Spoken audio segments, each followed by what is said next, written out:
Bah autant dire Ekachadit, Backlash 2024 promet d'être une dinguerie. What's up Ekachadit, c'est Jimbo. Et aujourd'hui, on se retrouve pour le Jimbo Gnostic de Backlash 2024, le pay-per-view qui lance une nouvelle saison à la WWE, mais aussi le pay-per-view qui lance la nouvelle ère Triple H à la WWE, mais un pay-per-view plus que particulier pour nous catch addicts français, puisqu'il s'agit du premier PAE qui aura lieu chez nous en France. Et rien que ça, les catch addicts, ça suffit à mon bonheur. Parce que putain, les catch addicts, qui n'a jamais rêvé d'assister à un PAE en France? Donc je vous invite à me le dire dans l'espace des commentaires, mais si vous osez me dire que vous aviez pas envie d'assister à un PAE en France, c'est que vous êtes d'une extrême mauvaise foi. Non, parce que sans déconner, c'est tout simplement historique. Parce que suite à l'annonce du pay-per-view bachimberien qui aura lieu cet été du côté d'Allemagne, c'est vrai qu'on avait un petit peu peur que la WWE clôture son voyage du côté d'Europe. Ce qu'on a pu le voir ces dernières années, c'est souvent un seul PAE qui se déroule en Europe. On a eu Clash at the Castle en 2022.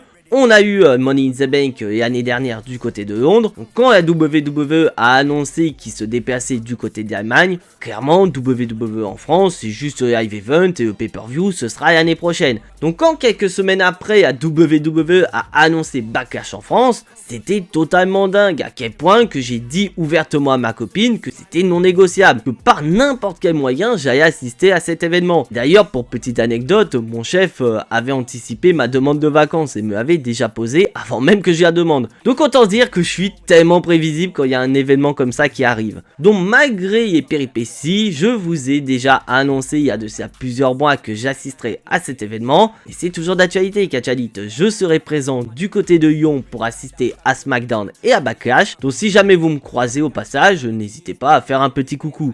Mais quoi qu'il en soit, cette introduction est bien trop longue, mais d'un côté, c'est plus ces émotions qui vont parler dans cette vidéo. Car certes, on a une carte de Backlash qui est plutôt correcte dans l'ensemble, même si je vous avoue, la carte aurait très bien pu être améliorée, mais faut pas oublier qu'actuellement, la WWE subit une énorme vague de blessures. Quand on parle de blessures, c'est pas des petits noms et catch addicts. On parle quand même de certains noms comme Drew McIntyre, CM Punk, Jimmy Uso qui sont actuellement blessés, et que malheureusement, la carte de Backlash a subi beaucoup de modifications. Mais quoi qu'il en soit, pour son premier PAE de l'histoire sur le sol français, je trouve personnellement qu'à WWE s'en est très bien tiré. Qu'après, est-ce qu'on aura la présence de notre héros national, Baron Corbin, qui va nous faire un petit coucou, aura directement un match du côté de Backlash? Peut-être dans le kick-off, qui sait? Peut-être espoir de voir Baron Corbin catcher et remporter son match. Mais quoi qu'il en soit, les catch addicts, cette introduction est beaucoup trop longue. C'est parti pour le Jimbo Gnostic de Backlash. Et comme d'habitude les catch addicts, on va démarrer par le match qui me hype le moins. Même si c'est vrai que je vous avoue, la hype est à son paroxysme, parce que voilà, c'est quand même un PAE qui a lieu en France. Il faut quand même rester réaliste. Et parmi les 5 matchs qu'on nous a annoncés pour le pay-per-view, donc au moment où je tourne cette vidéo, on n'a que 5 matchs, donc il est tout à fait possible que la WWE rajoute un match supplémentaire. Et par exemple, Sami Zayn qui défend son titre intercontinental contre Chad Gable et Bronson Reed. On a pu le voir lors du dernier Raw, Sami Zayn a défendu son titre contre Bronson Reed. C'est parti en cafouillage monumental avec Chad Gable qui est intervenu, qui a porté une German Suplex à Sami Zayn pour se venger. Et après ça, Bronson Reed il a décidé de se joindre à la fête. Parce qu'on va avoir un match triple menace entre les 3 catcheurs. Mais quoi qu'il en soit, pronostic rapide. Donc si jamais on a ce match, je pronostique quand même une victoire de Sami Zayn. Et voilà, parenthèse terminée, on passe à la carte officielle de Backlash. Et le match qui me hype le moins, c'est le match pour les titres tag team qui va opposer les Kabuki Warriors contre Jade Cargill et Bianca Belair. Non mais sans déconner les catch addicts, qui oserait dire qu'on n'aurait pas un changement de titre lors de ce match? Parce que là clairement tous les voyants sont au vert pour donner les titres tag team à Bianca Belair et Jade Cargill. Et ça me fait un petit peu mal au cœur parce que j'adore Asuka, j'adore Kairi Sane, mais depuis que Io Sky a perdu son titre, clairement Damage Control subit une véritable descente aux enfers. Donc est-ce que ce serait pas le bon moment pour la WWE de donner les titres par équipe à Bianca Belair et Jade Cargill? Bon, on va être réaliste 5 minutes et Catch Addict, Bianca Belair n'a absolument pas besoin du titre par équipe. Elle aura eu titre par équipe juste parce que bah voilà, faut mettre Jade Cargill en avant, mais surtout que c'est le seul titre qu'elle n'a pas obtenu dans le roster principal. Personnellement, je trouve que c'est la meilleure solution pour mettre Jade Cargill en avant. Quel meilleur moyen de la présenter aux yeux du public comme un des futurs grands noms de la WWE que de l'associer à Bianca Belair. Et que leur donner les titres, c'est clairement nous montrer, on a un futur projet en préparation, et ce projet a pour nom Jade Cargill. Et passons au deuxième match de ce Jimbo Gnostic et on va continuer du côté du roster féminin avec Bayley qui va défendre sa ceinture dans un match triple menace opposant Naomi et Tiffany Stratton. Bon, niveau rivalité, je vous l'accorde, elle est vraiment pas ouf. Parce que tout ça a démarré parce que Bayley a voulu donner un match de championnat à Naomi et donc Tiffany Stratton n'a pas trop kiffé être grillée sur le poteau par une catcheuse telle que Naomi. Il fait qu'on a ce fameux match triple menace entre les trois catcheuses. Donc est-ce que c'est le bon moment pour la WWE de faire confiance à Tiffany Stratton et lui faire remporter le match pour ainsi lancer cette fameuse nouvelle ère à la WWE mais également du côté du roster féminin? Et bah moi personnellement j'ai envie de dire non. Pour moi Tiffany Stratton elle n'est absolument pas prête. Alors attention, n'allez pas dire ce que j'ai pas dit les Catch Addict. Tiffany Stratton elle a clairement ce qu'il faut pour être une future championne du monde à la WWE. Pour moi actuellement c'est pas le bon moment car là Bayley elle a quand même du pain sur la planche avec ce titre de championne. Parce que malheureusement, le règne de Io Sky a fait que discréditer le titre de championne. Donc Bayley, elle doit conserver son titre pendant un sacré moment pour redonner du prestige à cette ceinture. Parce que je vous ai pas dit les Catch Addict, mais la draft a fait son grand retour ces derniers jours. Et donc après le backlash, la draft va prendre effet. Donc il est tout à fait possible que par exemple une certaine Nia Jax va se présenter à la porte de Bayley et tout ça dans le but de redonner des couleurs à ce titre de championne du côté de SmackDown. Donc vous avez bien compris, Catch Addict, je vais me diriger vers une victoire de Bayley. Après, est-ce que Bayley ne va pas en profiter pour faire tomber sur Naomi dans le but de protéger Tiffany Stratton dans la défaite? Ça c'est tout à fait possible. Et bordel, quel match! Parce qu'on va parler du match par équipe qui va opposer Tama Tonga et Solo Sikoa à Randy Orton et Kevin Owens. Alors déjà, au niveau de ce match, je suis impatient d'une seule chose, c'est de voir l'entrée de Randy Orton. Parce que sans déconner, comme je l'ai dit précédemment, je suis un fan de la génération Catch Attack. Et Randy Orton, c'est le seul catcheur de la génération Catch Attack présente sur cette carte de Backlash. Et je sais qu'il y en a beaucoup d'entre vous qui sont fans de Randy Orton et qui auront malheureusement pas la possibilité de voir du côté de Backlash. Je suis désolé pour vous et je peux que vous comprendre. Parce que Randy Orton, c'est pas n'importe qui, c'est quand même un des grands noms de la WWE. Et le voir faire équipe avec Kevin Owens, c'est totalement dingue. Là, vraiment, Randy Orton, il est pas très rancunier de la défaite qu'il a subi à WrestleMania. Mais quoi qu'il en soit, ce match ne sert qu'à une seule chose, à redonner des couleurs à la Bloodline. Parce que c'est vrai, je vous en ai fait une vidéo il y a de ça quelques semaines. Et en gros, depuis la défaite de Roman Reigns à WrestleMania, la Bloodline a quand même perdu énormément de son aura. Tellement elle a perdu de son aura, c'est que pour le moment, Solo Sikoa est présenté comme un nouveau chef tribal.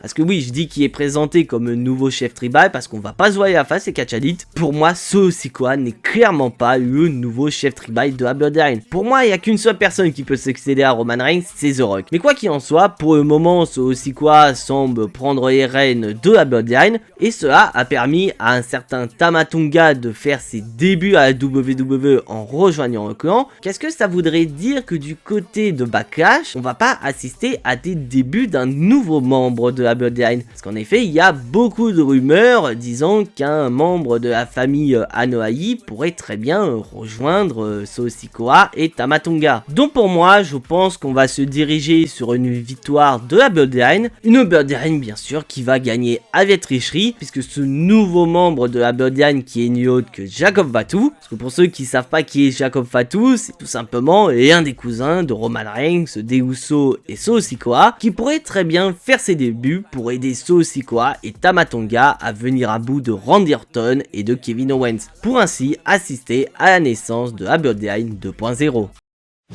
Et maintenant les Catch Addict, il est temps de passer aux deux matchs qui me hype le plus de ce Backlash 2024. et on va démarrer par le match opposant Damien Priest et Jey Uso pour le titre World Heavyweight. Et c'est vrai qu'il y en a beaucoup qui ont critiqué ce match sur les réseaux sociaux en disant clairement que ce match n'est pas digne d'un PLE. D'un côté, je suis à peu près d'accord avec eux, mais d'un côté, je suis pas tout à fait d'accord. Car en effet, je l'ai dit en début de cette vidéo, on est au commencement d'une nouvelle ère à WWE. Une nouvelle ère qui passe forcément par des nouvelles têtes d'affiche. Et avec Damien Priest en tant que nouveau champion World Heavyweight depuis son fameux cash-in à WrestleMania, et de l'autre côté, Jey Uso qui n'arrête pas de monter en puissance depuis qu'il a quitté la Bloodline, clairement pour moi ce match mérite largement d'être sur l'affiche d'un PLE. Donc après, est-ce que Jey Uso mérite le titre World Heavyweight? D'un côté, j'ai envie de dire oui, il est sur une incroyable montée depuis des mois, mais tu sens que malheureusement, Bloodline risque très bien de le rattraper. Car on a pu le voir de ça quelques semaines à SmackDown, Jimmy Uso, il s'est quand même fait fracasser par Tama Tonga et Solo Sikoa.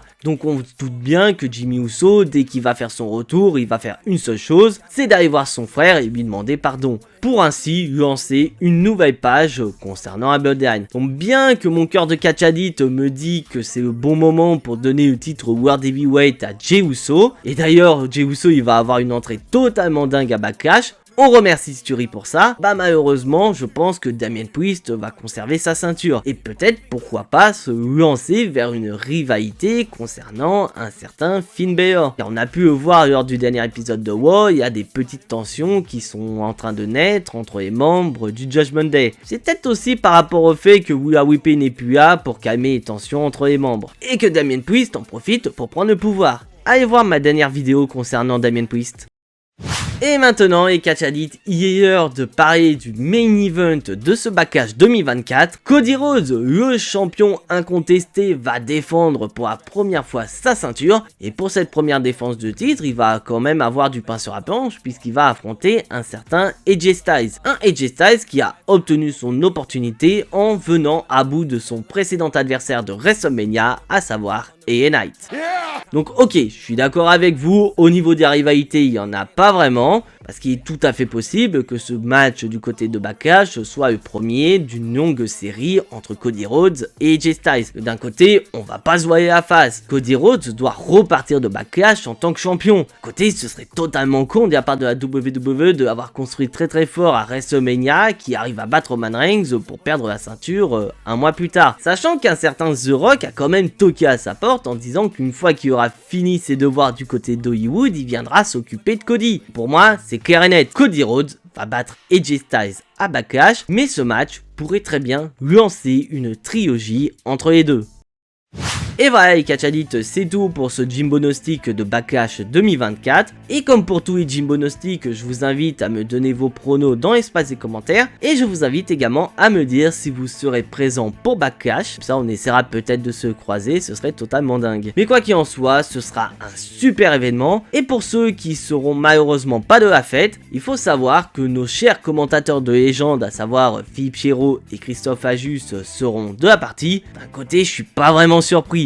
Je savais depuis le début que Christophe Ajus et Philippe Chéreau ils allaient commenter le pay-per-view. Ça peut pas se faire sans notre duo de légende. Mais quoi qu'il en soit, si vous appréciez ce que je fais, n'hésitez absolument pas à lâcher votre plus gros pouce bleu qui fait extrêmement plaisir à la chaîne. Je vous invite également à vous abonner si ce n'est pas encore fait, car vous êtes de plus en plus nombreux à vous abonner et je peux que vous remercier de cette aventure totalement dingue. Car vous êtes de plus en plus nombreux à vous abonner et je peux que vous remercier. C'est totalement dingue cette aventure sur YouTube en votre compagnie. Et je vous invite également à cliquer sur la petite cloche pour être notifié de la sortie des prochaines vidéos. Car oui, les catch addicts, en parlant de vidéos, de manière exceptionnelle, on reviendra sur ce qui s'est passé du côté de SmackDown. Car il y aura vraiment mon ressenti personnel par rapport au show. Donc vous attendez pas vraiment à un montage de dingue. Parce que vu le show qu'on va avoir, je pense que j'aurai la tête dans les nuages plutôt qu'à monter la vidéo. J'espère que vous allez me comprendre. Et je vous annonce, spoiler alert, ce sera probablement le cas du côté de Backlash. Ou est-ce que je prendrai peut-être une journée de repos pour pouvoir vous faire une vidéo un peu plus approfondie? Ou est-ce que vous voulez que je vous fasse deux vidéos de Backlash, à savoir une réaction à chaud et une réaction à froid? Je vous invite à me le dire dans l'espace des commentaires. Mais quoi qu'il en soit, on se retrouve vendredi pour une nouvelle vidéo. Et en attendant, on n'oublie pas le plus important, soyez tous très fiers d'être des catch addicts. C'était Jimbo et à la prochaine.